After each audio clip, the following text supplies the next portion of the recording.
Can it be that they are mad themselves who call me mad? If you only knew what was going on in this head of mine.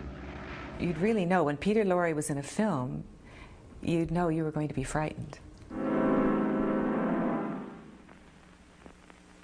Nice work. Neat, very neat. I thought he was one of the greatest actors I'd ever seen. I am not a liar, but you are a coward.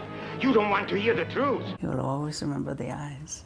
They used to look at you as much as say, I'm going right into your soul. He's one of the best character actors who ever worked in Hollywood or anywhere else.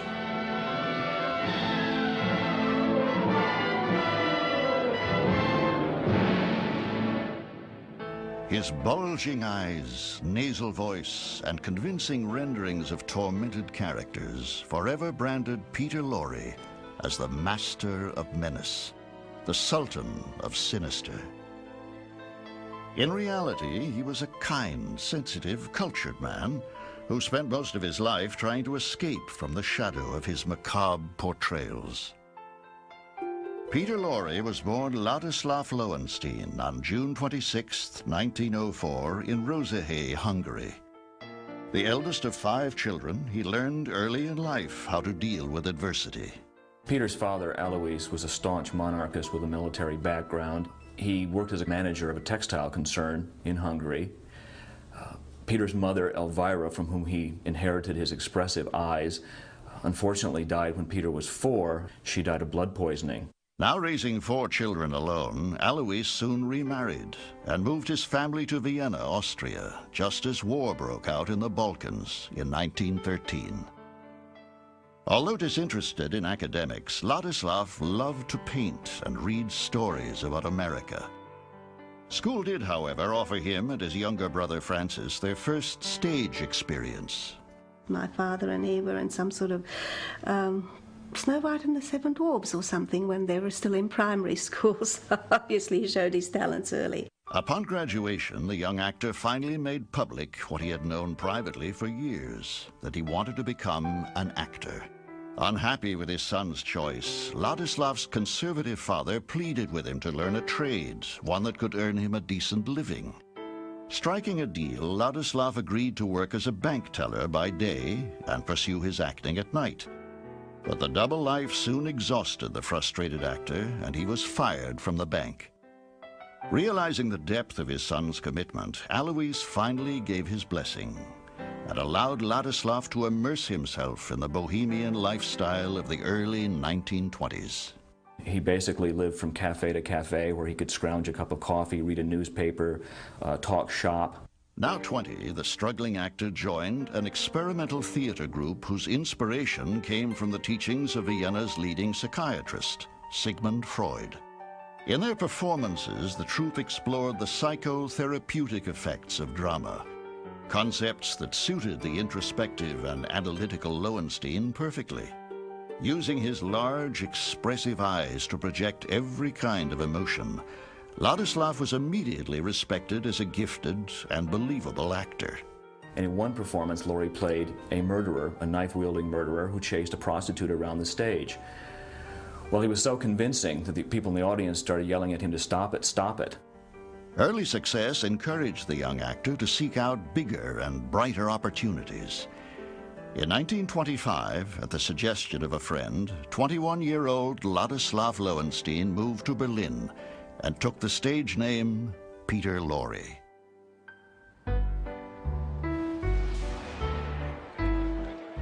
Rising from the ashes of post-war Germany, Berlin had become an artistic mecca. Here, the decadent, the dazzling, and the deviant were all equally at home. So too was Peter Lorre. Lorre came of age theatrically in Germany during the 1920s, where Expressionism had a tremendous impact on all the art forms, especially on the theater. And one of the hallmarks of Expressionism is the externalization of interior mental states. It's very, it's analytical. Lorre often said that he thought acting was a science, was akin to psychology, and that a good actor was a psychologist. A leading proponent of the Expressionist movement was one of Berlin's most controversial playwrights, Bertolt Brecht. After auditioning Lorre for a play, Brecht praised the young actor's distinctive looks and intense style. He offered Lorre the chance to play more complex characters in more substantial roles. In 1929, Lorre captivated theatergoers in a Brecht-directed social drama called Pioniere in Ingolstadt. One critic described him as a new face, a terrifying face. At 25, Peter Lorre had become a celebrity, one who was widely admired by his fellow actors. One such admirer was actress Celia Lovsky. She saw him eating at a restaurant. She sat down with him and complimented him on his performance. He walked her home, and on the way home, he told her that he loved her, and she laughed in his face, which prompted him to scream back, "Untier," or monster, which thereafter became his affectionate name for her for the rest of his life. The two became inseparable and soon moved in together. But Peter's relative happiness was short-lived. He had a major operation that went wrong in Switzerland for some unknown reason. Now, it could have been an appendix, it could have been a gallbladder, I'm not sure, but obviously there was an infection and they actually didn't expect him to live.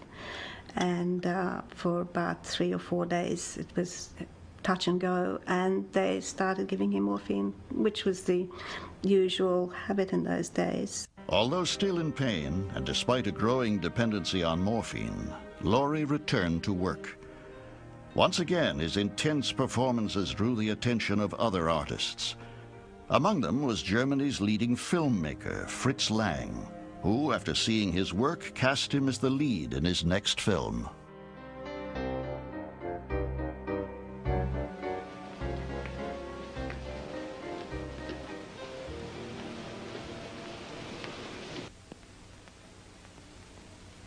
In M, Lorre played a pathological child murderer, one whose crimes are so repellent that Berlin's criminal underworld agrees to help track him down.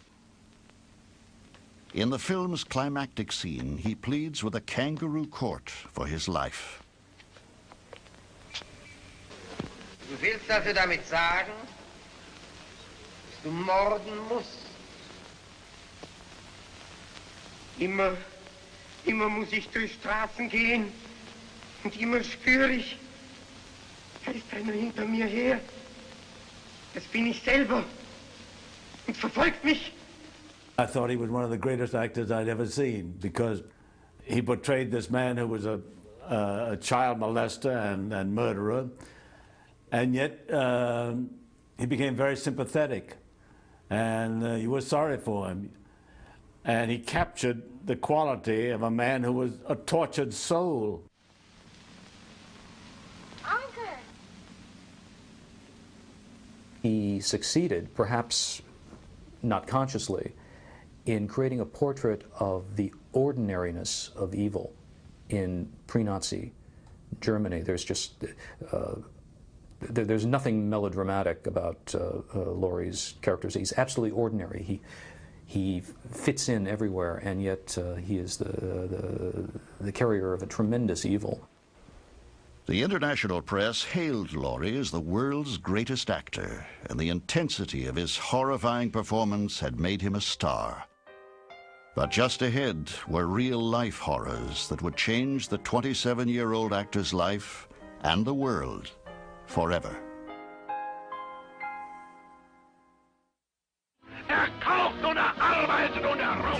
By 1933, Adolf Hitler and the Nazi Party had gained control of Germany and began the systematic and deliberate destruction of anything and anyone perceived to be in their way. In addition to Jews, Hitler's enemies included academics, liberals, and artists, those who had frustrated his own creative ambitions. The Expressionist movement was discredited as promoting decadence and obscenity. Many actors, playwrights, and philosophers were being imprisoned and executed. Others, like Peter Lorre, were too well known and were simply told to leave. It was actually Goebbels, who later became the propaganda minister, who in those days was very much interested in theatre, and artists generally considered himself as their protector, so to speak, and he apparently was the one who warned Peter to get out. Fleeing Germany in the spring of 1933, Peter and Celia settled in Paris. But despite his prior success, the actor had difficulty getting work. After a frustrating year with only one cameo appearance, he got a call from a British director who requested a meeting in London. The director was Alfred Hitchcock. He was terrified because he knew just a smattering of English, which he had used in his job as a bank teller. Well, he knew that Hitchcock loved to tell stories, so he let Hitchcock become a raconteur, and he simply reacted with laughter. And Hitchcock got the idea that he understood, was following the story, and that he obviously spoke English. Lorre was cast in his first English-speaking role as a sadistic spy in The Man Who Knew Too Much. And tell Mrs. Lawrence, her little Betty and her husband are very well. Anything else? Tell her they may soon be leaving us. Leaving us for a long, long journey. How is it that Shakespeare says? From which no traveler returns. Lorre later referred to himself as the man who didn't know too much English. He stayed up late night, drinking black coffee, at first parroting his lines, but later learning their meaning and infusing them with nuances that told people that he had a real grasp on the role.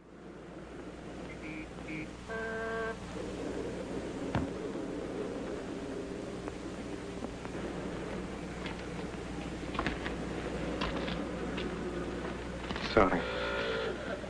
Please forgive me. Lorre's performance was well received, and his career was back on track. Offered a contract at $1,000 a week with Columbia Pictures in Hollywood, Peter eagerly accepted. In July 1934, Peter married Celia and brought his bride to America, the land of his childhood dreams.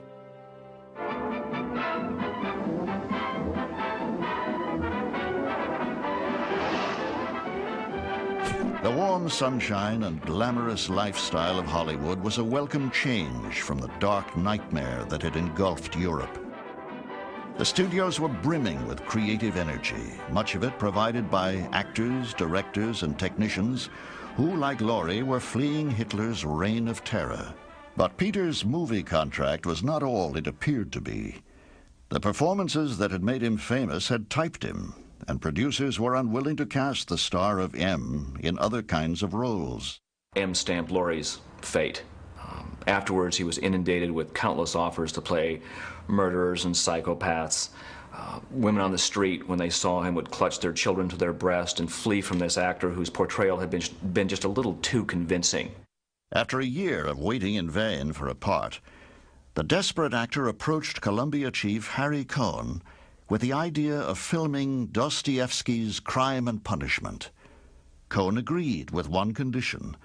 First, he would be loaned out to MGM to star in Mad Love. It had everything. It had sadism and necrophilia and mad science and mutilation. It's a story of an obsessed doctor who grafts the hands of a murderer onto a concert pianist who's been maimed in a train wreck, and of course the hands take on a life of their own. Fresh on the heels of Bela Lugosi's Dracula and Boris Karloff's Frankenstein, filmgoers embraced Lorre as Hollywood's newest horror star.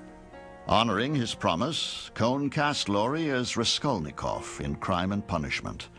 Although Lorre gave what he believed to be one of the best performances of his career, the film was a box office disappointment.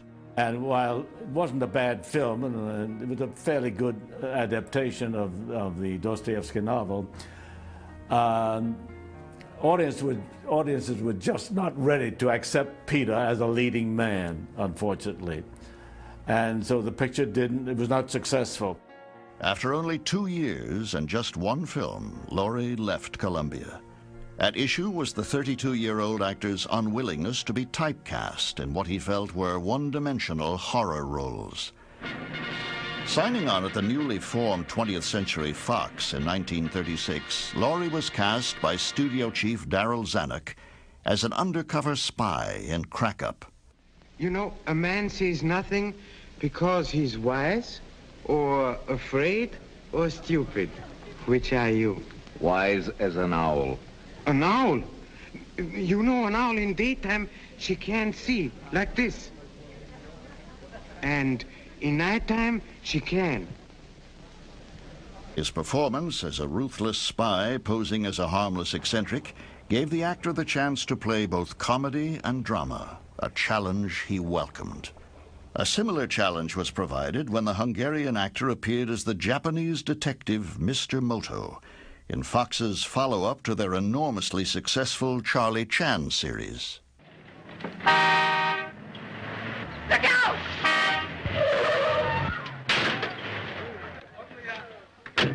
Why, it's Moto. Are you hurt? No, thank you. Only a slight miss, eh? Gee, I thought sure we were going to kill somebody. Mr. Moto is a very difficult fellow to kill. The film was an instant hit, and in less than 2 years, Lorre would appear in 8 more Mr. Moto films.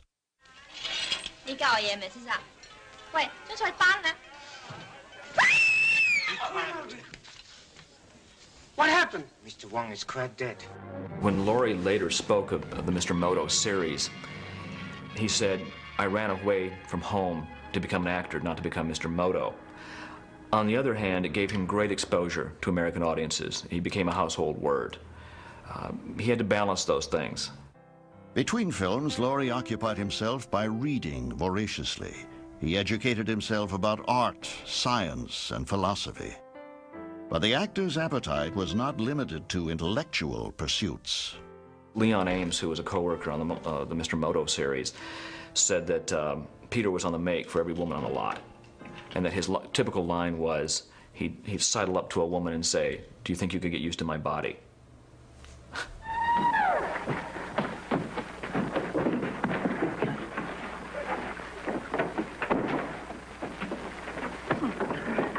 Despite his success as Mr. Moto, the actor became frustrated and depressed over what he perceived to be the repetitive and inconsequential nature of his films. More and more, the actor turned to morphine as a means of numbing his emotional pain.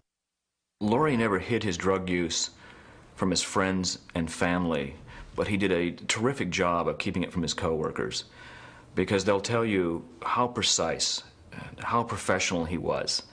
How he did this with this intermittent drug problem is probably the greatest testament to his acting ability. I suppose you've got a good reason for sticking your nose into this. Oh, yes, sir, a very good reason. Mr. Riggs and I have promised the district attorney to arrest the murderer. Compounding Lorre's emotional deterioration and professional dissatisfaction were growing concerns about the war in Eastern Europe. Lorre hit a real low point during the making of the Moto pictures. He was sitting in his dressing room and listened to Hitler rant and rave on the radio against the Jews. And one morning, Norman Foster knocked on his door and said, "Peter, we're ready to shoot."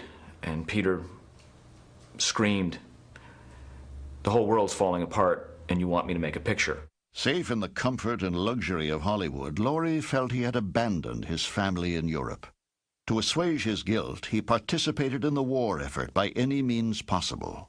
Peter was making anti-Nazi speeches over the shortwave radio. Somehow the Gestapo managed to track down my family, and my grandfather was dragged up to the Gestapo and was interrogated, but because of his age, even then, I think they finally released him. My aunt was dragged off ostensibly to one of the camps, but she was very sick, and they threw her off the train and left to die at the side of the road. It was a pretty horrific time for us. Feeling isolated from his family and his country, Lorre was ever more insistent on playing better characters in stronger films. At times, Zanuck complied. Service. Garçon, service, please. I thought I told you to stay out of here. Oh, yes, monsieur, but I wish to order a very expensive breakfast. You do, huh? And what would you like? Oh, some wine ordinaire and for 1,000 francs, lobsters with thermidor. In I'll Give a Million, Lorre's naive hobo was hailed by the press as a superbly comic performance. But despite positive reviews, moviegoers wanted more of their beloved Mr. Moto. You really are Moto, then? That is my one permanent characteristic. Frustrated by what he perceived as Zanuck's failure to acknowledge his diverse talents, in July of 1939, the actor obtained a release from Fox, leaving Mr. Moto behind. At 35, he was, once again, unemployed and on his own.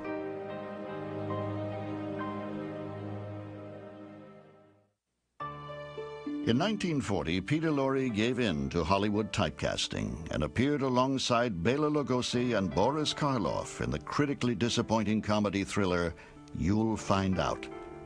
Small roles in obscure films followed.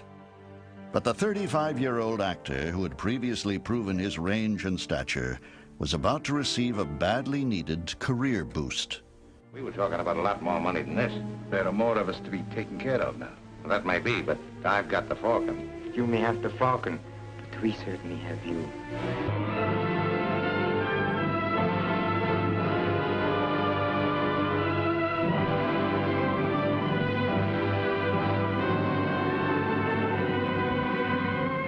As the obsequious scoundrel Joel Cairo in John Huston's film of the Maltese Falcon, Lorre received universal praise, and the film became a box-office blockbuster. So potent, in fact, was the chemistry of Lorre, Bogart, and screen-heavy Sidney Greenstreet that the trio were quickly reteamed in the now classic Casablanca. I was willing to shoot Captain Reno, and I'm willing to shoot you. All right, Major, you asked for it.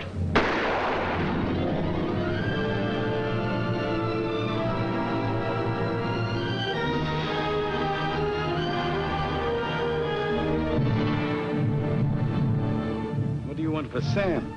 I don't buy and sell human beings. That's too bad. That's Casablanca's leading commodity. Rick, help me. Be a fool, you can't get away. Rick, hide me. Do something. You must help me, Rick.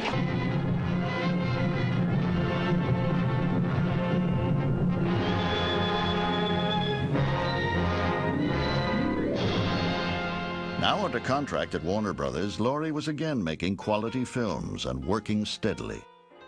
Often paired with Greenstreet or Bogart, he enjoyed the kind of professional camaraderie he had not experienced since leaving Germany. They liked each other very much, but they became very good friends, you know. Peter was very easy to like. He was a charming guy. And Bogart, Bogey was a very, very intelligent guy, too. When Bogart considered marrying a woman, I think 22 or 3 years his junior, he was very concerned and came to Lorre for advice. And Lorre counseled him, it's better to have 5, 10, 15 years, happy years, than none at all. For Peter and his wife Celia, the happiness of their 10-year marriage was behind them. They had gone from being lovers to friends. While filming all through the night, Lorre met and became smitten with his younger co-star, a German actress named Karen Verne. I noticed that he would begin to dress up a little better, you know, and I knew that they would go away for a weekend, and he was very nicely dressed. Yeah, he sort of seemed to, I think he was trying to win her affections. On May 25th, 1945, 2 months after his divorce from Celia, Peter and Karen were married. To keep pace with his younger and more athletic wife, the 41-year-old took up tennis and soon became lean and muscular. For now he was happy, and his good spirits made him famous for playing practical jokes on his Warner Brothers co-stars. I'll never forget, one day Judith Anderson came to me and said, "What goes on? Every time Peter leaves my dressing room, there's a big laugh from everybody." And I went over to watch it once to see what was going on. He would come out of her dressing room where he'd been visiting her, and he'd zip up his fly. And of course, nothing was happening, you know, but he just did that for fun. And when she found out about it, she ran after him with a hairbrush. He used to love to bug Errol Flynn. He'd go to wardrobe and put on these incredible costumes. Say he'd wear the Mutiny on the Bounty Charles Lawton costume. And right in the middle of a take on Errol's set, as Errol would be speaking, he would let out, "Here we go, mutiny," or something like that. And Errol would say, "Oh, God, it's Lorre again. Will you get him off the stage?" And I have a feeling that he was just, we felt that one day he would give anything to be able to be at least some kind of a leading man in one part or another. Despite the lack of offers for leading roles, Lorre appeared in more than 24 films over the next 3 years. He was making good money and living well. But ironically, the end of World War II meant the end of the kinds of roles in which Lorre specialized. Westerns and comedies soon replaced mysteries and thrillers. Within a year, he was back to playing the kind of one-dimensional boogeyman he despised. I heard what they said in the garden. I couldn't help but hear. It's a lie. You're lying. I'm not a liar. But you are a coward. You don't want to hear the truth. The glory days at Warner's had ended. Instead of co-starring with Humphrey Bogart, Lorre played opposite a disembodied hand. But as always, Peter remained a professional. I've never seen a more serious actor. He was always prompt, always knew exactly every word that he felt was right.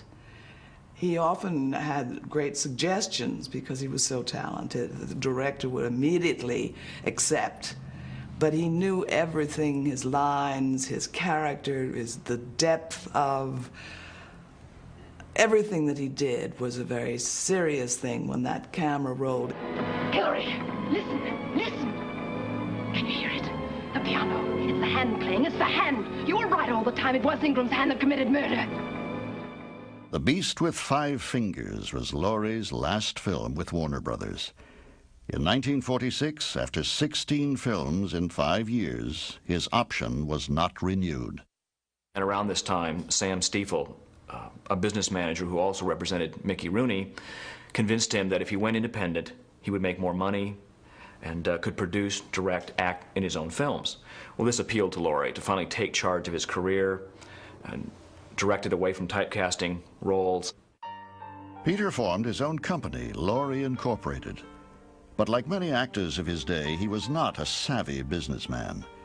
Eager to get on with finding interesting projects, he gave Stiefel complete control over his legal and business affairs.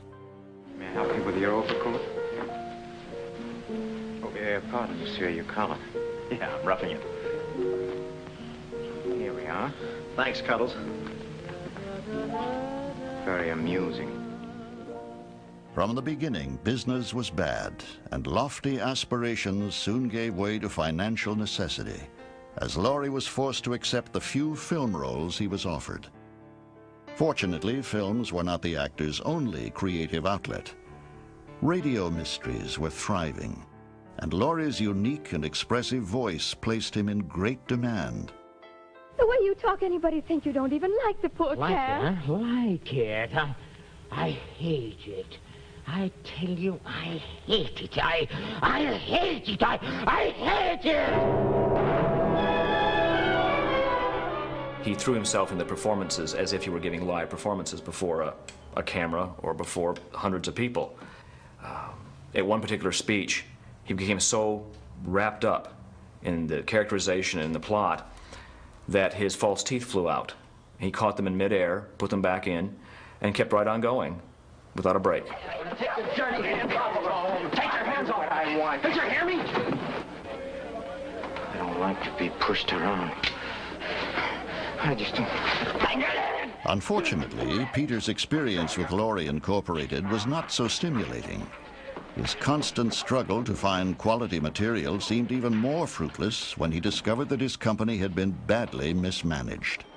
One day at lunch, it was kind of sad, but I was happy that he thought enough of me to say something about it.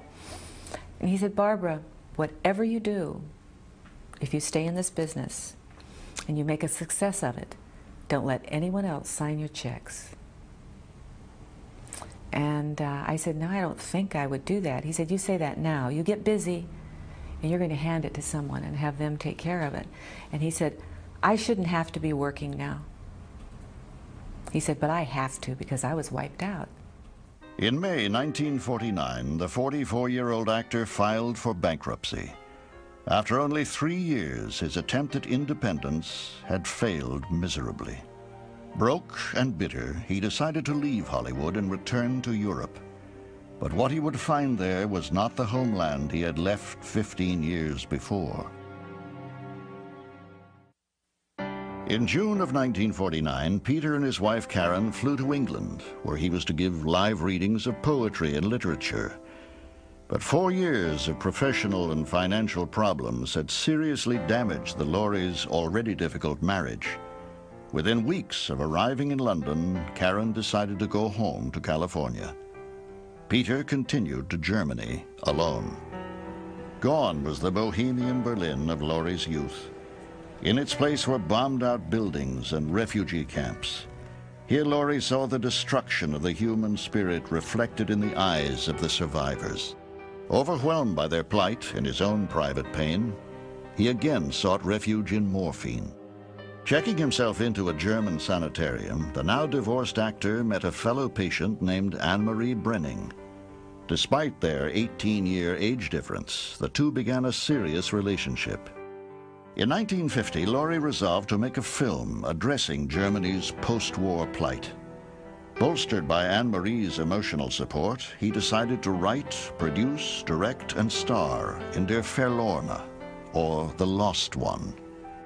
But the ambitious production was plagued with problems. The original cut of the film was lost in a fire, and Lorre was forced to re-edit the entire project. Also unanticipated was the German reaction to the film. After experiencing the war firsthand, audiences weren't interested in a Hollywood star's rehashing of their grim story. By the time it was released in September 1951, what small response the project received ranged from apathy to hostility. Peter took the rejection badly, believing that his own countrymen were condemning him and his masterpiece. Now broke and with no prospects, in 1952 the 47-year-old Lorre returned to America.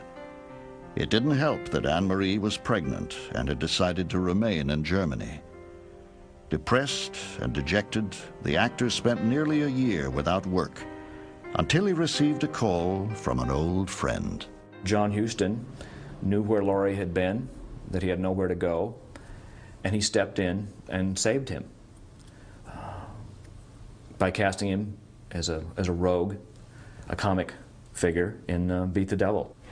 A child, 6 years old, is older in his heart than you'll be at 60. It smokes, it drinks, it philosophizes. At this rate, I'll be 60 before you get to the point. For Lorre, this meant more than he could ever say. It was a chance to be together with Bogart again, and with Huston, and to turn the clock back to happier days, to the times of camaraderie and practical jokes and real nuts and bolt professionalism. For those who hadn't seen him since his last Hollywood film, the harsh toll Lorre's hardships had taken was jarring. I was shocked to see how he had deteriorated physically. He was bloated and big stomach out to here, and he had gone very much downhill. And it was very sad because he was a great talent. What's our wide-eyed Irish leprechaun doing outside my door? Why do you always make jokes about my name, huh? In Chile, the name of O'Hara is a tip-top name. Many Germans in Chile have become to be called O'Hara.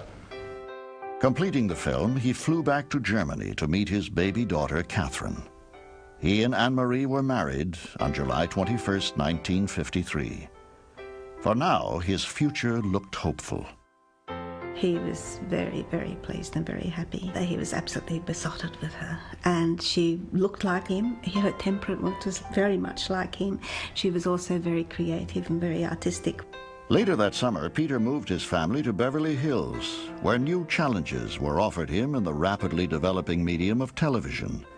Here, the stage-trained actor could enjoy a broader range of roles. Look, Mr. Bond, as you should know by now, I'm quite without mercy, and if you continue to be that obstinate, I'll have to torture you. You'll be tortured to the edge of madness. Believe me. You have no hope whatsoever, you hear? None. Nor has she. You're an ugly little man. Why don't you stop talking? As the very first James Bond supervillain in a televised adaptation of Ian Fleming's Casino Royale, Peter Lorre brought an intensity and perversity unusual for the time. Very lucky, Mr. Bond. Yes. And very handsome. Tell me, has he changed much since the days when you two were... He looks just the same. Uh-huh. You want me to talk with him now? Plenty of time. I'll tell you when. During his latter years, Lorre often referred to film and television work that he didn't want to do as latrine duty, which was really unfair, because many of Lorre's film roles at this time for dramas such as Playhouse 90 and Climax gave him far more substantive parts than the filmmakers were ever doing, larger and more substantive.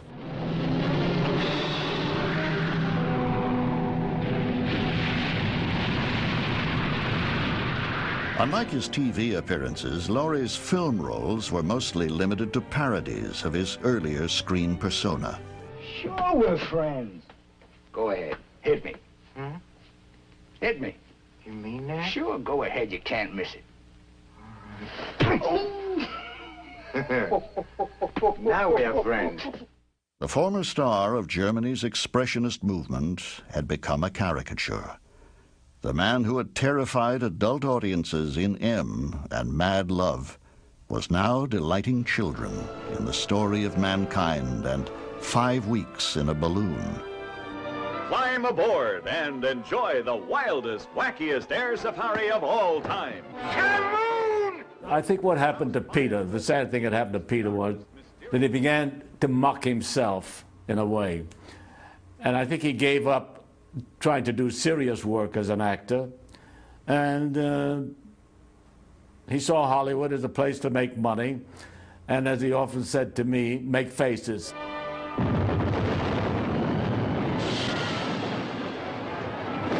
are there with a cast as exciting as the wonders they encountered. Walter Pidgeon, Joan Fontaine, Peter Lorre, Barbara Eden. Kathy. Commodore, where's Lee? Come on. We have no time to lose. We must find him. He was indomitable. He never seemed sad or resigned. He did not demean what he was working on at the moment, ever. It is to his credit that he didn't let it get in his way.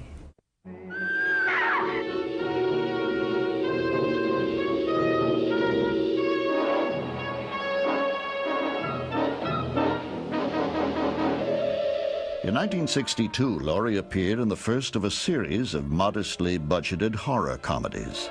True terror is the soft, cold caress of the raven's wing. Directed by Roger Corman, these loosely based adaptations of Edgar Allan Poe's stories co-starred veteran shockmasters Boris Karloff, Basil Rathbone, and Vincent Price. Playing his roles with more mirth than menace, Peter Lorre enjoyed his work for the first time in many years. He became very active from relatively very little business, so to speak. He was making movies right and left and being paid for them, and he loved to work. He loved to make the movies. He loved the money. Lorre looked on these as a time to have fun, to escape, and basically to earn some much-needed money for his daughter, because obviously Lorre anticipated that he wouldn't live that much longer. His health was very, very poor. He was sick at the time, very sick. But the moment the camera started to roll, there was no sign of being ill. And I did feel that he was enjoying every moment of playing comedy. I felt it was like, oh, another window had opened up for him, you know. And he did. That was a joyous thing. The whole film was a joy for him. Critics praised the on-screen chemistry of filmland's most famous monsters. After years of personal and professional disappointment, it appeared that Peter Lorre could finally enjoy a secure and happy future. But once again, fate had a different plan.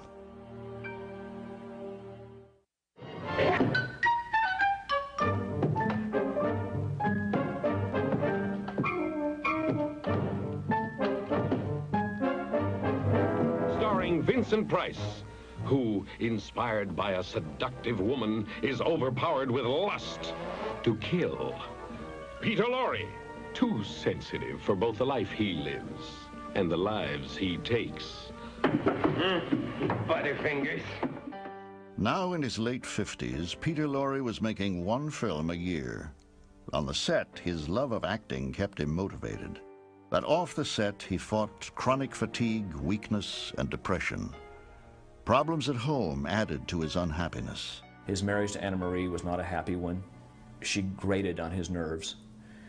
When she went to restaurants, she announced herself as Mrs. Peter Lorre to secure the best table, and made a production of the fact that she was the wife of a celebrity. And Peter at this time preferred to keep a very low key and not advertise his presence. Ironically, the actor got along much better with his two ex-wives. He called second wife Karen often and saw his first wife Celia almost daily. I would always have thought that Celia was a second mother to him, and I think that Celia was the person who stood by him, and being the older figure, being a very down-to-earth sort of person and a very kind person. In 1962, Peter and Anne-Marie decided to end their 12-year relationship.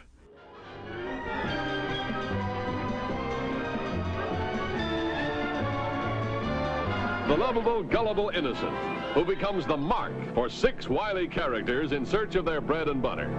If Lorre had been critical of his earlier Hollywood films, he was downright hostile toward The Patsy, in which he appeared with Jerry Lewis. He didn't want to be in the film. He walked through the role. He complained to coworkers, which was unusual to him. Usually he closeted his regrets about whatever film he was doing. In this case, he was more outspoken, and Kathy Lorre, his daughter, felt that this film had a hand in killing him because he was so unhappy about it. He said, "I don't want to see it when it comes out."